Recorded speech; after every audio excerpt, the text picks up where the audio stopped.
எனக்கும் காஞ்சனா படம் அது இதுன்னு வந்து பெரிய ஹிட் ஆகுது. அதுக்கப்புறம் யாருக்கிட்டையும் நீங்க வந்து யாரும் எனக்கு ஹெல்ப் பண்ண வேணாம். முதல் நாள் நான் கலைஞர் ஐயா கிட்ட ஹெல்ப் கேட்டேன். அவர் வந்து ஒரு சில குழந்தைங்களுக்கு ஹெல்ப் பண்ணாரு. அதுக்கப்புறம் அன்புமணி ராமதாஸ் ஐயா அவரும் ஹெல்த் மினிஸ்டர் இருக்கும்போது அவரு ஒரு சில குழந்தைங்களுக்கு ஹெல்ப் பண்ணாரு. அப்புறம் நம்ம விஜய் சார் நண்பர் அவர் வந்து ஒரு குழந்தைக்கு ஆப்ரேஷன் பண்ணாரு. ஸோ இருக்கும்போது என்னால முடிஞ்ச வரைக்கும் சொந்த பணத்தை போட்டு பண்ணிடுவாங்க. முடியாத போது தான் நான் அந்த ஹெல்ப்பை கேட்பேன். இப்பதான் நல்லா வந்துட்டுமே, யாருக்கும் எனக்கு பணம் கொடுக்க வேணாம், இனிமே என் சொந்த பணத்திலே பண்றேன்னு சொல்லிட்டு நான் பாட்டுன்னு ஒரு வீடியோ கூட நான் போட்டேன், இனிமே யாரும் பணம்லாம் கொடுக்க வேணாம். அப்படியே போயிட்டு இருக்கு. காஞ்சனா எல்லாம் முடிஞ்சு ஜிகிர் தண்டா படம் ரிலீஸ் ஆகுது. ஜிகிர் தண்டா பார்ட்டி போயிட்டு இருக்கு. டைரக்டர் நின்று பேசி நான் டைரக்டர் கிட்ட போனேன். டைரக்டர் யார்கிட்ட போன்ல பேசிட்டு இருக்காரு. அப்படியே பேசிட்டு இருக்கிறவரு டக்குன்னு இந்த சீமான் என்ன பேசுவான்னு கொடுத்துட்டாரு என்கிட்ட. அவருக்கும் தெரியாது நான் பேசப்போ. அவர்கிட்ட லாரன்ஸ் பேசுவாரு, சீமான் ரெண்டு பேரும் சைலண்ட். நானும் எதுவும் பேசல, சீமானும் எதுவும் பேசல. அப்படியே ஒரு நிமிஷம் அப்படியே நிக்கிறோம். பெரியவர்ல என்னலாம் அண்ணன் அப்படின்னு, அவ்வளவுதான் அண்ணன். பயங்கர பாசம். எந்த இடத்துல கோவம் இருக்கும் அந்த இடத்துல குணம் இருக்குன்னு சொல்லுவாங்கல்ல. அண்ணன் வந்து புகழ்ந்து தள்ளுறாரு ஜிகர் தண்டாவை. இப்படி பண்ண கண்ணா, அப்படி பண்ண இவ்வளவு சூப்பரா பண்ண, அந்த சீன் எனக்கு ரொம்ப பிடிச்சதுன்னு. அவருடைய அன்பு தான் தெரியும்ல, எல்லாமே அதிகமா இருக்கும் அண்ணன்கிட்ட.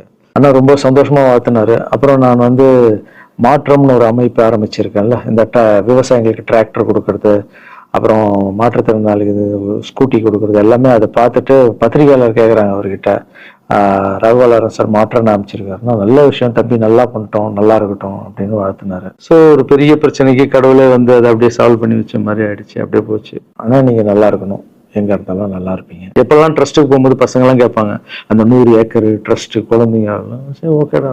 அப்படி பாத்தீங்கன்னா நண்பர் விஜய் சார் கிட்ட பேசிட்டு இருக்கும்போது நான் வர அரசியலுக்குன்றாரு.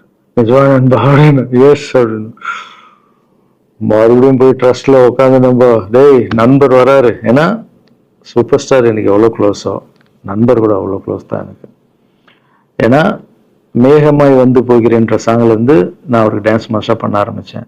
அதுக்கப்புறம் நிறைய சாங் பண்ணேன், சரக்கு வச்சிருக்கேன். அது உங்களுக்கு தெரியும், அந்த தாம் தக்க தீம் தக்க அவருக்கு மட்டும் நான் ஸ்பெஷலா வந்து பண்ணி கொடுத்துட்டு போவேன். தமிழ் வேற யாருக்கும் பண்ண மாட்டேன்.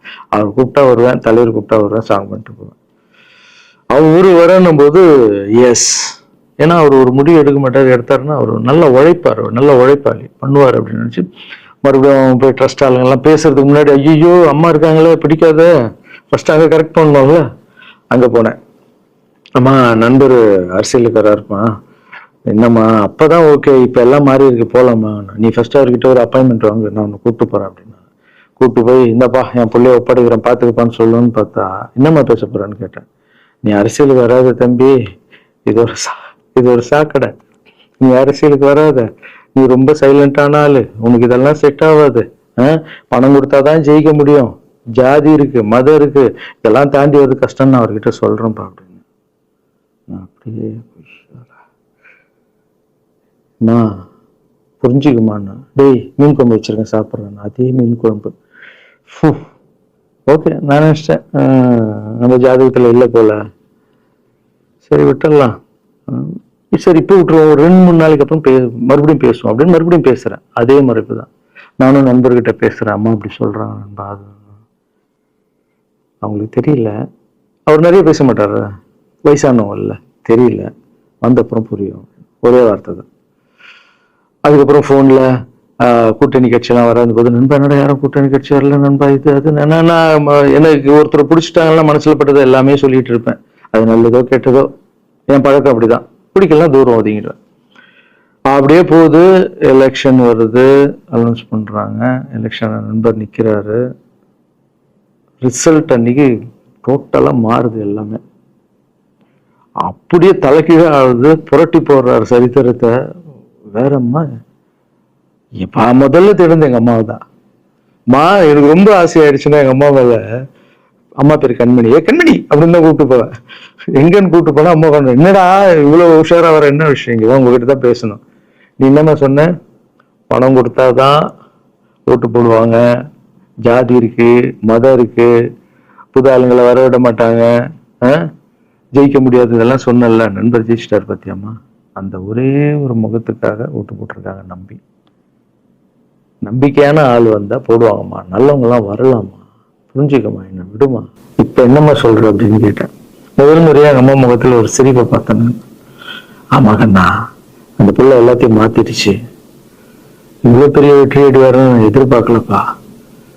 ஒரு நல்ல மனுஷன் வந்து பண்ணணும்னு நினைச்சா அது வந்து முடியுங்கண்ணான்ற நம்பிக்கை எனக்கு வந்திருக்குப்பா அப்படின்னு அம்மா வந்து சொன்னான். அப்ப என்ன போயிடலாமா, ஓகேவா அப்படின்னு கேட்டேன். போகண்ணா, நீ நினைச்ச மாதிரி பண்ணு அப்படின்னு அம்மா வந்து சொன்னோன்னு காலில் சாஸ்தாகமா வந்தேன். தேங்க்யூ ஸோ மச்மா அப்படின்னு. ரொம்ப ஹாப்பி நான். அம்மா ஓகே சொல்லிட்டாங்க அரசியலுக்கு வர்றதுக்கு. இப்போ நான் தாய்க்கு நிகரான்னு நினைக்கிறேன். என் ரசிகர்கள் கேட்குறேன், நான் அரசியலுக்கு வரலாமா? இதை பார்த்துட்டு இருக்கிறவங்களுக்கு, இந்த மக்களை கேட்குறேன், நான் அரசியலுக்கு வரலாமா? அந்த தகுதி எனக்கு இருக்கா? நீங்களும் சொல்லுங்க. இந்த வீடியோ பார்த்துட்டு இருக்கவங்க கமெண்ட்ஸ் போடுங்க. பசங்களா, இவங்க தான் என்னுடைய 22 வருஷத்தினுடைய உழைப்பு.